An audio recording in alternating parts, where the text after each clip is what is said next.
merci à toutes et à tous d'avoir répondu présent à cette signature de convention CEMA et Chambre d'agriculture. Merci d'être largement présent en tant que principal acteur économique, vice-président de la communauté.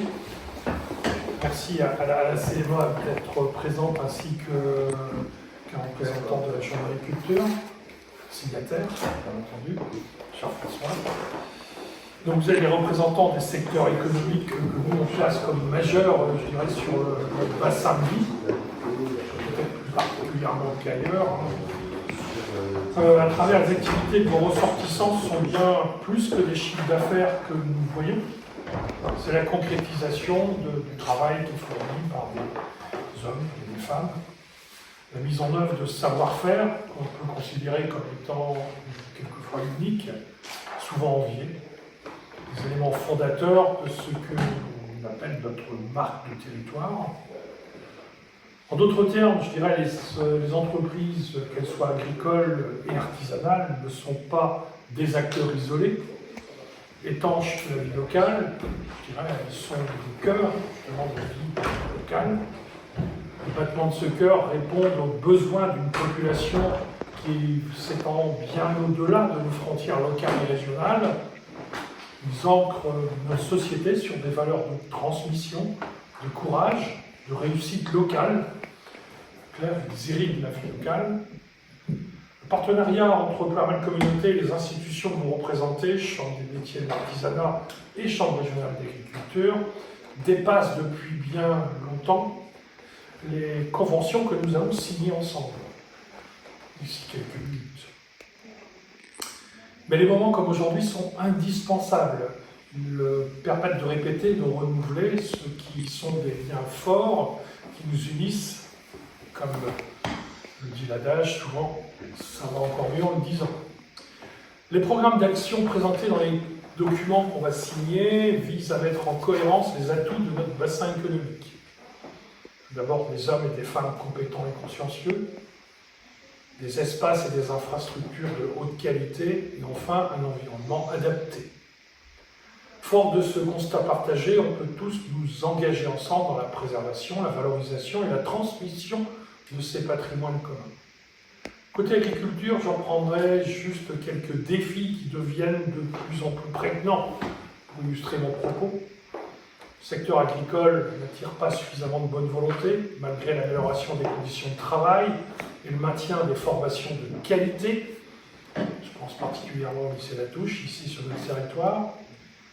La valorisation des métiers auprès du grand public et l'accompagnement à l'installation me semblent être des pistes pertinentes et je pense qu'on va les poursuivre ensemble. La surface agricole utile de Ploermel Communauté, si j'ai bien lu les chiffres, s'élève à un peu moins de 50 000 hectares, soit 61% du territoire, quand les dynamiques territoriales amènent à l'artificialisation de 20 hectares par an. Les documents d'urbanisme, le SCOT, les PLU, la charte départementale d'agriculture et de l'urbanisme prennent pleinement en considération ces équilibres et visent bien entendu à optimiser la gestion des espaces. Enfin, les systèmes économiques des exploitations sont en mutation avec la production d'énergie. On a sur notre territoire 6 unités agricoles de méthanisation, 6 chaudières bois et quelques 80 unités de panneaux photovoltaïques agricoles, qui sont déjà en fonctionnement sur notre territoire.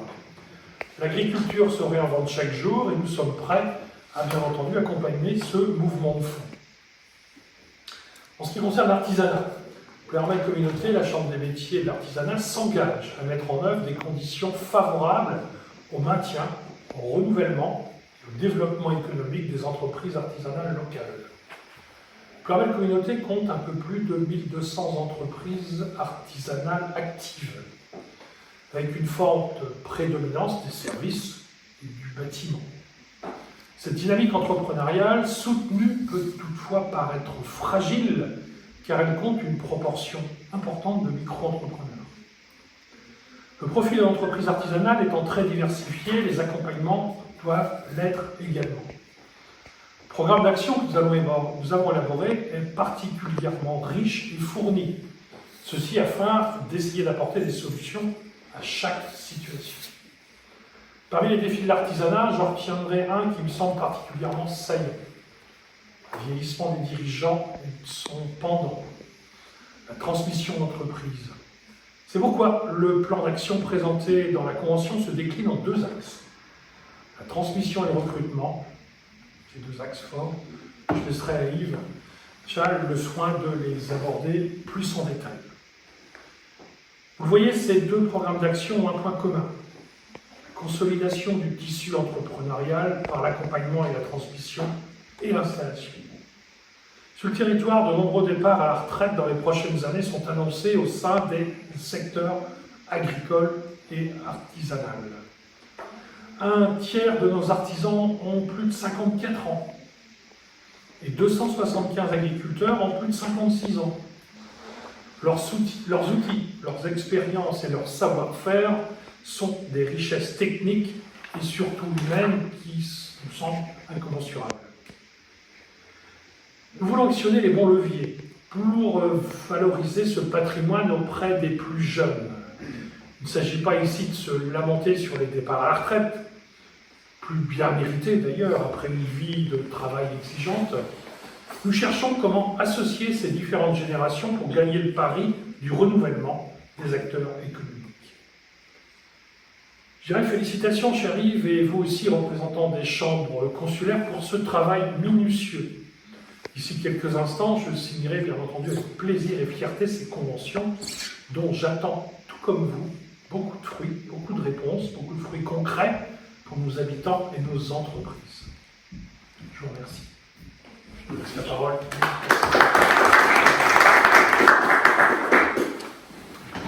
Je te laisse compléter. Merci, Patrick. Donc, moi, ça va être un petit peu long, mais il y a vraiment de la matière, donc on souhaite vraiment expliciter le travail qu'on va faire en commun. Donc, PML Communauté se doit de relever le défi de la transmission des entreprises du territoire. Alors, comme on a pu entendre le président, effectivement, la moitié de nos agriculteurs partiront à la retraite dans les 10 ans, et la moitié de nos artisans ont plus de 50 ans. Donc, le constat est fait. Il est également important de préparer sa transmission pour optimiser et valoriser les années de travail et la vente d'une exploitation ou d'une entreprise est primordial pour bénéficier d'une retraite sereine. PML Communauté a choisi de s'appuyer sur les chambres consulaires, agriculture et artisanat pour relever ce challenge. Après le constat, il faut passer à l'action. Aussi, ces deux conventions répondront à cette problématique par un plan d'action quantifié, chiffré, budgétisé, avec des objectifs à atteindre. Souvent, le repreneur d'entreprise est dans l'entreprise. C'est pourquoi nous axons également notre stratégie sur le recrutement. Un salarié bien formé à la reprise de l'activité sera l'entrepreneur de demain et garant d'une continuité prospère de l'activité économique. Donc on va commencer par rapport au travail qu'on va faire avec l'artisanat. Donc l'artisanat, la Convention présente le cadrage de la campagne 2024-2025 organisée par un PML Communauté en collaboration avec la CMA Bretagne. Cette campagne se concentre principalement sur deux axes, la transmission d'entreprise, artisanat et recrutement. Aussi récurrent. Elle se déroule en plusieurs actions étalées de septembre à novembre 2024 pour la transmission et jusqu'en février 2025 pour le recrutement. Donc, concernant la campagne de transmission, donc diverses actions, notamment une action 1, visite de détection et de sensibilisation.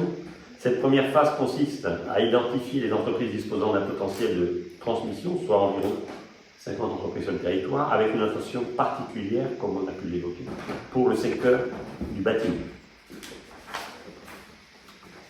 Deuxième action, diagnostic transmission. La deuxième phase s'intéresse plus particulièrement à 15 entreprises issues de la prospection précédente.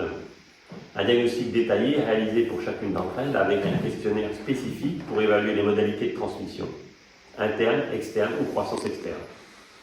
Un plan d'action est ensuite élaboré pour chaque entreprise visant à maximiser ses chances de réussite. En plus de cela, les entreprises sont orientées vers des plateformes telles que Reprendre en Bretagne et mise en relation avec des repreneurs potentiels. Le diagnostic prend fin début novembre 2024. Troisième action, rendez-vous expert transmission. La dernière étape de cette campagne est la tenue d'un atelier le 18 novembre 2024, réunissant des experts pour accompagner 8 entreprises dans les phases finales de la transmission. L'accent est mis sur l'expertise technique et les conseils sur mesure pour assurer une transmission réussie. Ensuite, campagne de recrutement. Donc là, vaste chantier que recrutement. Donc en parallèle, la campagne de recrutement a pour but de répondre aux pénuries de main-d'œuvre dans certains secteurs artisanaux. Elle se déroule en 3 actions majeures, avec un accent sur la formation et la mise en relation des employeurs et des candidats. Donc une première action qui est une visite et l'élection ainsi que la sensibilisation. Cette phase cible 40 entreprises dans les secteurs en manque de main-d'œuvre. L'objectif est de comprendre les freins au recrutement et d'apporter des solutions adaptées. Ces visites débuteront en septembre 2024 et se termineront en février 2025. Deuxième action, formation management.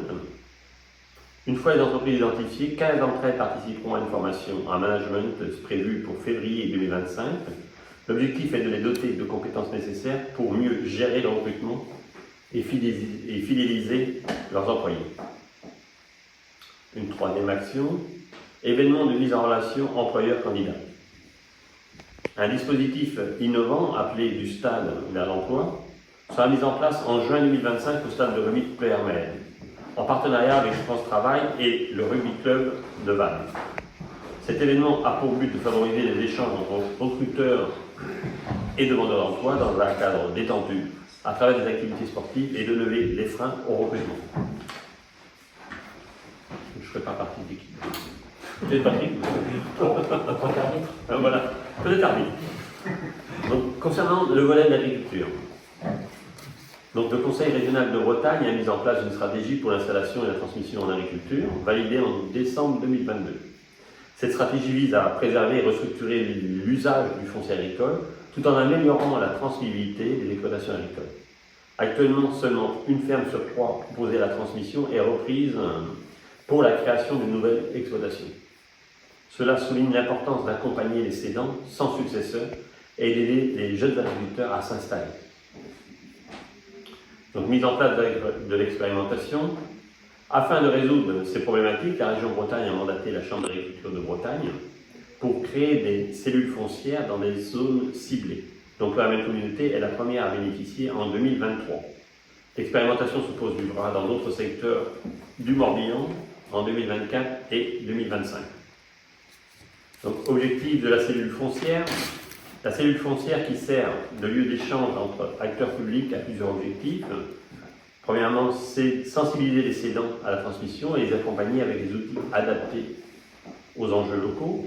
Détecter les exploitations avec des parcellaires dispersés et proposer des échanges fonciers pour consolider les fermes. Favoriser la transmission des exploitations en favorisant l'installation des porteurs de projets. Et créer une culture commune autour de la question foncière en partageant les problématiques et en imaginant de nouvelles solutions. Zone ciblée sur la même communauté. L'expérimentation se concentre sur plusieurs communes où le nombre d'agriculteurs âgés de 56 à 62 ans, de fermes concernées varie. Aussi par exemple les communes de Forges-la-Nouée et Moron, qui comptent respectivement 33 et 28 fermes. Donc au total, 150 fermes réparties sur 15 communes sont concernées.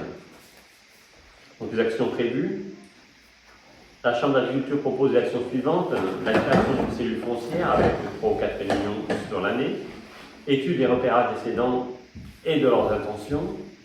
Accompagnement personnalisé des cédants sans repreneur pour les aider à transmettre leur exploitation. Mise en œuvre de solutions foncières, notamment pour la création de réserves foncières via la SAFER ou des échanges parcellaires. Budget et calendrier. Le projet se déroule de 2023 à 2025 avec un budget de 90 000 €. Il comprend 180 jours de travail répartis entre l'animation de la cellule foncière, le diagnostic du territoire et l'accompagnement des cédants. Le financement provient du Conseil régional de Bretagne, de l'Agence de Loire-Bretagne et des EPCI concernés. En résumé, cette expérimentation vise à surmonter les obstacles de la transmission agricole en Bretagne en créant des solutions durables et innovantes pour préserver les exploitations agricoles et faciliter l'installation de jeunes agriculteurs. Et pour terminer, donc, le défi générationnel de l'entrepreneur est une réalité qui doit être accompagnée et non subie. Nos partenaires consulaires nous épaulent par un plan d'action qui nous semble en adéquation avec les enjeux du territoire de Pleuhermel-Communauté, qui peut s'appuyer sur la Chambre d'agriculture et la Chambre des métiers et de l'artisanat, qui sont des partenaires indispensables à la prospérité économique locale. Pleuhermel-Communauté s'efforce d'accompagner l'entrepreneuriat tout au long de son parcours. Donc, nous avons également l'incubateur mis en place récemment qui transforme les idées en projets économiques, nos pépinières et nos ateliers relais qui hébergent les jeunes entrepreneurs. La stratégie foncière économique répond au développement des entreprises et aujourd'hui nous accompagnons la transmission de ces deux nouveaux dispositifs. Et pour terminer, un territoire vivant, c'est un territoire qui entreprend. Soyons fiers de nos chefs d'entreprise et accompagnons-les pour valoriser la continuité de leur activité. Merci.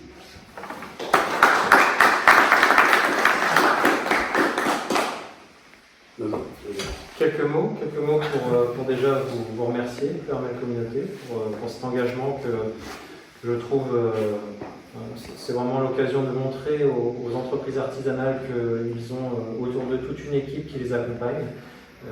Et puis l'occasion pour nous, Chambre de métier, de délocaliser. On voit souvent la Chambre de métier à son ancien siège à Vannes, mais je suis persuadé, moi, en tant que président, que notre place, elle est au plus près des entreprises, elle est au plus près des collectivités. Vous êtes des partenaires incontournables pour nous, ceux avec qui nous devons travailler. Et je me rends compte, de par les propos qui ont été tenus, que nous avons des sujets communs. Des sujets communs avec l'agricole et aussi, je n'oublie pas, l'industrie. Parce que tout ça, c'est un savoureux mélange sans lequel le bon fonctionnement ne peut pas se faire sans la bonne santé de chacun d'entre nous. Un exemple tout bête, mais un boulanger a besoin d'un agriculteur pour lui fournir sa farine. Et le boucher que je suis a besoin d'éleveurs et de donner envie aux jeunes de s'installer dans l'agriculture. Et c'est grâce à cette multiplication de services de proximité qu'on arrive à bien travailler ensemble. Donc je tiens vraiment là à vous remercier. Je ferai juste un point sur cette initiative, en effet, sportive, qui aura lieu avec le partenariat du RCD. Je n'oublie pas France Travail qui nous accompagnera également à ce sujet et avec qui nous avons l'occasion d'échanger pour organiser cette journée qui, j'en suis sûr, sera une réussite parce que le sport, ça rassemble. Le sport, ça donne des idées nouvelles et souvent par les caractéristiques d'un sportif, on en retrouve aussi les caractéristiques d'un futur salarié. Et je suis convaincu que cette initiative sera porter ses fruits. Donc, voilà, je voulais simplement insister sur cet événement qui aura lieu donc, au mois de juin 2025. Et puis insister également, et j'en finirai par ces propos-là, le lancement, nous, côté Chambre de métier, de tout cet événement autour de Pleuhermel-Communauté, un lancement qui aura lieu avec une soirée artisan organisée, vous y êtes invités, vous êtes conviés bien entendu, le 24 septembre prochain, à la distillerie La Mine d'Or, juste à côté, donc de l'antenne Cométias, qui nous réunit les 3 chambres consulaires juste en dessous. Donc voilà, donc nous nous réunirons là pour justement commencer à capter un petit peu les entreprises artisanales du pays de Pleuhermel. Voilà, donc, en tous les cas, merci beaucoup et merci à la presse également de se déplacer parce que c'est important de pouvoir relayer ces informations-là. Je vous remercie. Okay. Donc moi je représente donc, la Chambre d'agriculture régionale de Bretagne. Donc on a une antenne sur Pleuhermel, donc je suis le responsable de l'antenne. Donc je tiens bien sûr aussi à remercier Pleuhermel-Communauté et je vais vous dire un petit peu les missions et comment fonctionne la Chambre d'agriculture. Donc on a 3 missions principales à la Chambre d'agriculture, c'est accompagner les agriculteurs, représenter les intérêts du monde agricole et anticiper les évolutions de l'agriculture. Donc pour atteindre nos objectifs, nous avons besoin d'un dialogue régulier et constructif avec les décideurs locaux dans les territoires. Ces conventions que nous engageons avec la communauté de communes nous permettent de créer de bonnes conditions pour des échanges réguliers entre nos structures. Pluriel Communauté fait partie des communautés de communes qui ont engagé de longue date des relations de confiance avec la Chambre d'agriculture. Aujourd'hui, nous allons formaliser cette volonté de partenariat autour de deux enjeux agricoles majeurs. Soutenir l'installation des jeunes agricultrices et agriculteurs. Cette aide financière que vous leur attribuez, c'est aussi un soutien moral, de reconnaissance. Les jeunes l'expriment très souvent lorsque nous faisons des remises officielles. Grâce à l'écho qui en est fait dans la presse, ils se sentent accueillis sur un territoire et encouragés dans leur activité. De leur côté, les habitants peuvent voir que l'installation en agriculture est plurielle. L'agriculture est composée de femmes et d'hommes qui ont tous des parcours très divers et leur production et leur mode de production peuvent être très variés. Favoriser la transmission des fermes. Actuellement, sur 3 fermes proposées à la transmission en Bretagne, seule une est reprise pour une nouvelle création d'entreprise agricole. En même temps, des cédants expriment le souhait d'installer des jeunes et sont déçus lorsqu'ils n'y parviennent pas. Des candidats à l'installation s'expriment la difficulté à trouver une ferme ou du foncier pour s'installer et s'adressent donc aux collectivités pour obtenir un accompagnement et un soutien.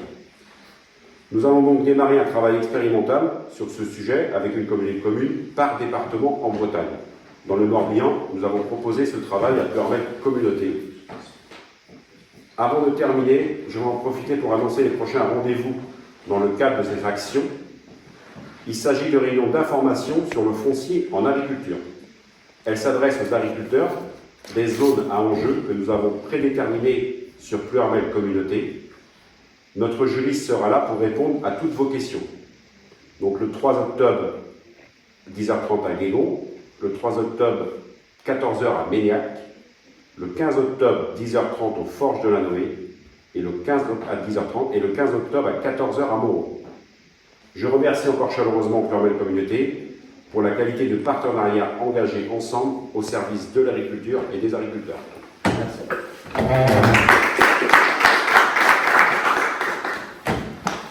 Je crois qu'il y a une signature, Allez. 2 signatures. Bien.